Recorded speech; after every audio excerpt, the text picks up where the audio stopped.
काही मनावर दगड ठेवून का होईना, पण फायनली मी नवीन फोन घेतला. तर तुम्ही मागच्या व्लॉगमध्ये एवढे कमेंट्स करून सांगितलं, की नवीन फोन घे, न्यू फोन घे, नवीन फोन घे. तर मग तुमच्या कमेंट्सला तर मान द्यावाच लागेल ना. तुमच्या कमेंट्सचा मान ठेवून आणि माझ्या मनावर दगड ठेवून मी नवीन फोन घेतलाय. येस. आणि मागचे काही दिवस तुम्हाला तर माहितीच आहे, की माझे ग्रह थोडे पलटले होते.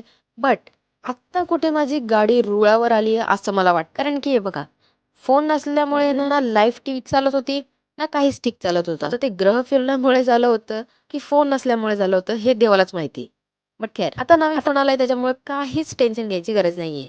आणि हो, हा फोन कोणता आहे? हा फोन मी कुठून घेतला? कितीला घेतला? कसा आहे? याची कॅमेरा क्वालिटी किती? काय कसं आहे? हे सगळं मी आहे ना एका YouTubeच्या व्लॉगमध्ये टाकेल. तो लाँग व्लॉग लवकरच पोस्ट करेल. सो जर तुम्ही YouTubeच्या चॅनलला म्हणजे सबस्क्राईब नसेल केलं, तर जा आणि पटकन सबस्क्राईब करून ठेवा. आणि हां, आता तर नवीन फोन सुद्धा घेतलाय. सो मला तुम्ही काही प्लेस सजेस्ट करा, जेणेकरून मी तिथे जाईल आणि न्यू व्लॉग्स बनवेल. सो दॅट सगळ्यांना हेल्प सुद्धा होईल ती जागा ओळखण्यासाठी आणि माझं सुद्धा फिरणं होईल. सो जर मुंबईमध्ये कोणती चांगली जागा असेल, तर मला कमेंट सेक्शनमध्ये नक्की कळवा.